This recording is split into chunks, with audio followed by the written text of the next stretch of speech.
Nothing prepares you for responding to your first home fire fatality. My first fire fatality made me feel partly responsible. Was there something that I could have done to prevent this? How could such a thing happen when it was just down the street from my fire station?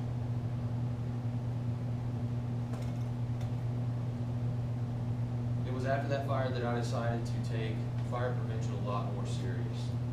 Right? Before then, I didn't think it was that big of a deal. It was something that I didn't enjoy doing, but I felt partly responsible after that fire.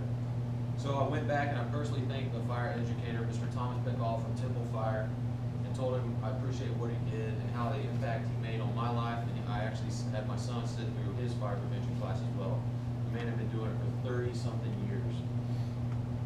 And at that time, I realized now I enjoy talking to kids during the school education programs, knowing exactly how important it is, and it's my best chance to actually save a life after 14 years. Fires continue to kill thousands of Americans every year. For example, in 2015, 3,280 fire fatalities were reported in the United States alone. One of the leading factors in this tragedy was not having smoke detectors and other common, simple fire safety tips, which we're here to learn about today. Today we're going to discuss 3 main points. First, having a fire escape plan. Second, understanding smoke detectors, how to use them. And third, discussing common fire causes and other safety tips to help you keep you safe at home.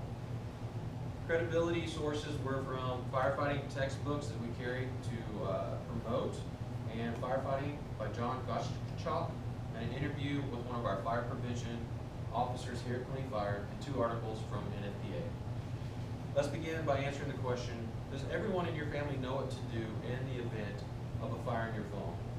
Has everybody seen an escape plan on the wall at a business? Yes, because it's mandatory. They have to have them. So why don't we have those in our home? Does everybody in here have a fire escape plan at home? Probably not. With at least 10 of you in here, there's a good percentage that are not going to have fire escape plans. You should have a fire escape plan and go over it every single year. Here's an example of one that I've got. See how easy that is? Just a simple drawing of your home and a couple lines. Why are there 2 lines? In case the first route is blocked. This is something very easy that you could do and set up for your kids and everybody to know exactly where to go in the event that there's a fire in your home. Have a safe, easy to remember outside meeting place that everybody meets at, say the mailbox or your favorite neighbor's house. Make sure everyone knows how to get out in more than one way. So if the fire is outside their door, have them close the door and go out the window. So as soon as the kids are old enough to learn, teach them how to get out of the window. NFPA recommends to always have an exit strategy other than the entrance in every single building that you enter. So even if you go into the mall, it's not just for fires. What about active shooter situations these days? So remember, always have 2 exits.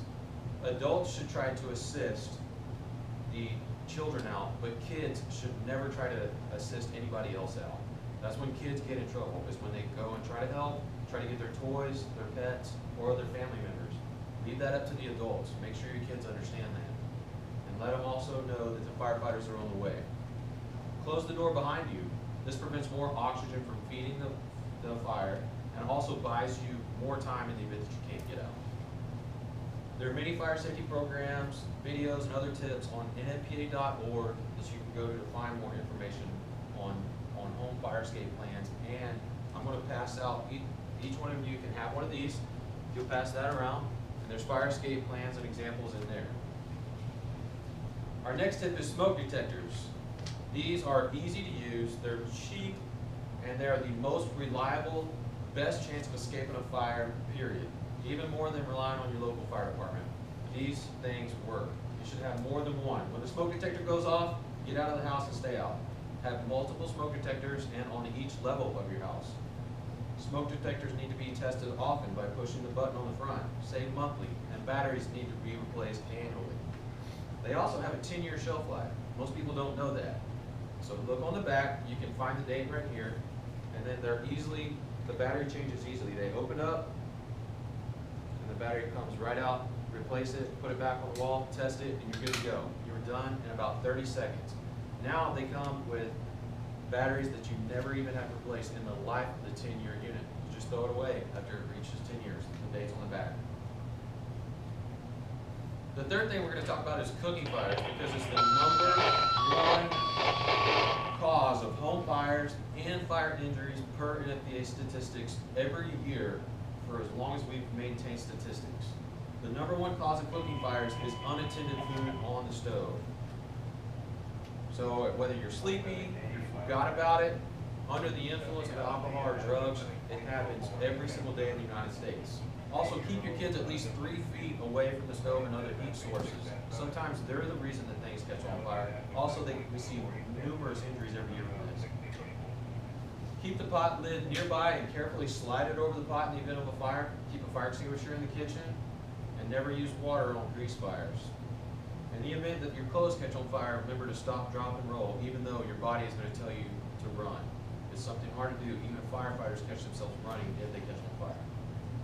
So in conclusion, let's review the highlights. Have an exit strategy and go over it often, especially if you have kids.